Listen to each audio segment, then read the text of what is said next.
آپ کیا کرتا تھا، اللہ تعالیٰ معاف فرمائے۔ اب اس اسلامی بھائی نے مجھ سے ملاقات کا سلسلہ جاری رکھا اور ایک دن انہوں نے ایک ایسی بات کہہ ڈالی جو میرے دل میں اثر کر گئی۔ انہوں نے کہا، سرکار کے عاشق ہونے کے باوجود تو سرکار کی سنت کو اس طرح پامال کرتے ہو، ہم کیسے عاشق ہیں؟ واقعی یہ بات مجھ پر اتنا اثر کر گئی کہ میں جب بھی اپنی داڑھی مڈانے کے لیے معاذ اللہ عز و جل جاتا تو فوراً دل میں ایک شرمندگی، ایک ندامت آ جاتی کہ میں یہ کیا کر رہا ہوں۔ ایسی ندامت، ایسی شرمندگی میں نے کبھی نہیں پائی تھی۔ اب تھوڑے دن تک تو پھر وہی سلسلہ رہا، لیکن ایک دن وہ میری بہت ہی خوشی کا دن سمجھ لیجئے آیا جب میں اپنی داڑھی مڈانے کے لیے نائی کے پاس گیا تو فوراً میرے دل میں ایک ایسی ندامت محسوس ہوئی کہ میں فوراً اس سے کہہ دیا کہ اب داڑھی پر اس طرح نہ چلائیے، انشاءاللہ عز و جل میں آج سے نیت کرتا ہوں کہ انشاءاللہ اس چہرے پر سرکار صلی اللہ علیہ وسلم کی سنت سجاؤں گا۔ تو وہاں سے الحمدللہ عز و جل میں نے پختہ ارادہ کر لیا کہ اب گردن تو کٹ جائے گی، انشاءاللہ سرکار صلی اللہ تعالی وسلم کی سنت مبارک یعنی داڑھی انشاءاللہ کبھی نہیں کٹے گی۔ اب جب داڑھی سجا لی تو وہ دوست جن کے ساتھ میں اٹھتا تھا، بیٹھتا تھا، جن کے ساتھ میرا چہل پہل تھا، اب وہ لوگ مجھے ستانے لگے، طرح طرح کے تانے دیتے تھے، بتاتے تھے کہ 4 دن کیا اجتماع کو جا لیا کہ تو بڑا مولوی بن گیا، تجھے کیا یہ معلوم ہے، تجھے کیا وہ معلوم ہے۔ اس طرح سے طرح طرح کے باتیں بتاتے مجھے ستاتے جاتے تھے۔ میرا دل بہت اداس ہوتا تھا، لیکن وہ اسلامی بھائی مجھ سے بارہا ملاقات کرتے جاتے اور مجھے سمجھاتے جاتے کہ سنتوں پر عمل کرنے کی برکت کیا ہے، زمانہ چاہے جو بھی کہہ لے، ہمیں سرکار صلی اللہ تعالی علیہ وسلم کو راضی کرنا ہے۔ میرے اسلامی بھائیوں، وہاں سے میں نے پختہ ارادہ کر لیا کہ اب داڑھی نہیں کاٹوں گا۔ اب اس طرح وہ اسلامی بھائی نے مجھے ایک دن اجتماع کے اختتام پر مدنی قافلے میں سفر کرنے کی دعوت دی۔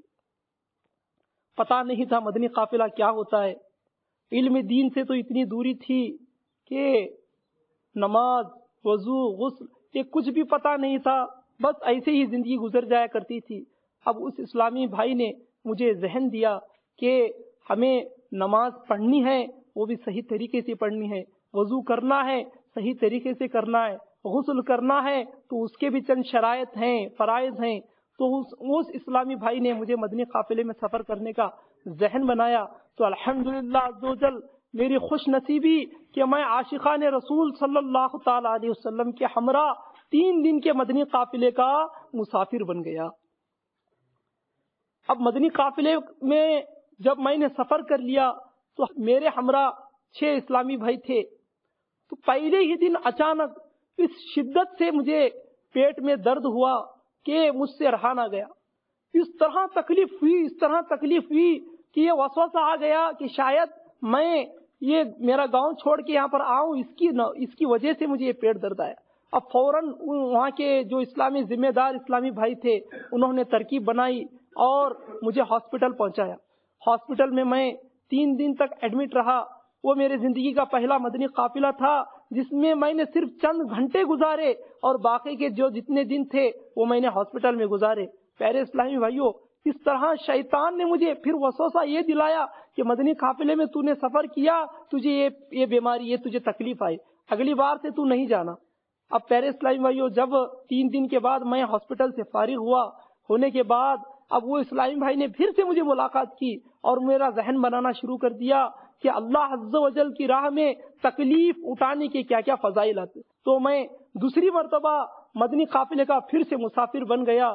الحمدللہ عز و جل جب دوسری مرتبہ مدنی قافلے کا مسافر بن گیا، 3 دن تک عاشقان رسول کی صحبت نے مجھ میں ایسا مدنی انقلاب برپا کر دیا کہ میں خوب مدنی قافلے کے اختتام پر رویا۔ وہ ایسے آنسو تھے جو میرے گناہوں کو شاید وہ آنسو نے دھو ڈالا، اور میں نے پختہ نیت و ارادہ کر لیا کہ اب میں انشاءاللہ عز و جل ساری عمر سرکار صلی اللہ تعالی علیہ وسلم کی میٹھی میٹھی سنتوں پر عمل کرنے کی انشاءاللہ تعالی پوری کوشش کروں گا۔ اب مدنی قافلے میں سفر کرنے کی برکت سے الحمدللہ عزوجل سنتوں پر عمل کرنے کا جذبہ جو پیدا ہوا، ابو اسلامی بھائی نے مجھے اسی علاقے کے ایک علاقے میں چوک درس دینے کے متعلق میرا ذہن بنایا، تو میں بہت شرمایا کہ یہ کیسا روڈ پہ یا بازو چوک پہ ٹھہر کے درس دوں، لیکن اس اسلامی بھائی کی الحمدللہ شفقت اور ان کا انداز جس طرح وہ سمجھاتے تھے تو میں مجبور ہو گیا، اور الحمدللہ عزوجل اس طرح چوک درس کا سلسلہ ہو گیا۔ ان دنوں پینٹ شرٹ میں چوک درس دیا کرتا تھا، آہستہ آہستہ اسلامی بھائی نے مدنی لباس کی ترکیب بنائی، تو الحمدللہ عزوجل یہ ایسے لمحات تھے جو دن بدن میرے اندر مدنی انقلاب برپا کر رہے تھے۔ تو میں مدنی لباس پہننے کی بھی نیت کر لیا، ہر ہفتہ وار سنتوں پر اجتماع میں میں مدنی لباس کے ساتھ اور الحمدللہ عزوجل سر پر سبز امامہ شریف سجائے ہوئے اجتماع میں شرکت کرنے لگا۔ اب الحمدللہ عزوجل اب باقی وقت جو میں پینٹ شرٹ میں رہتا تھا، وہ اسلامی بھائی اللہ تبارک و تعالی اس پر سے تمام فضائل و برکات عطا فرمائے، وہ اسلامی بھائی نے ایسا ذہن بنایا کہ کہا کہ زندگی بھر مدنی لباس میں رہنے کی آپ نیت کر لیجئے۔ اب میں بڑا گھبرایا کہ یہ کیا ہے، کہ اگر میں مدنی لباس میں ہمیشہ رہوں گا تو لوگ کیا کہیں گے، وہ کیا کہیں گے، میرے گھر میں کیا کہیں گے۔ لیکن الحمدللہ عزوجل امیر اہل سنت شیخ طریقت کی الحمدللہ عزوجل دامن سے کیا وابستہ ہو گیا، میرا انداز، میرا کردار اس طرح نکھرا کہ گھر میں جس طرح میں بڑوں کو بات کیا کرتا تھا اب وہ میرا انداز نہ رہا۔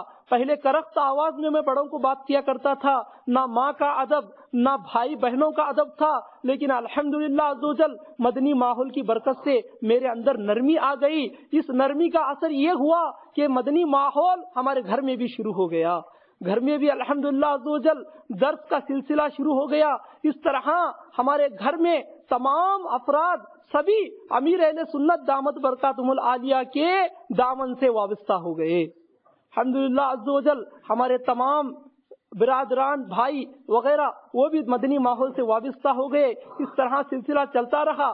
اب جاب کی ضرورت پیش آئی تو جاب کے سلسلے میں مارا پھرتا تھا۔ ایک فکر تھی کہ لوگ اس طرح کہا کرتے تھے کہ تو اب مولوی بن گیا، اب تیری دنیا نہیں چلے گی، تیرا نکاح بھی کسی سے نہیں ہوگا، تو کچھ کما بھی نہیں پائے گا، اگر تو ادھر جائے گا کام کرنے کے لیے تو تجھے لوگ کہیں گے کہ داڑھی نکال، نہیں تو تجھے کام میں نہیں لوں گا۔ تو میں بہت پریشان تھا۔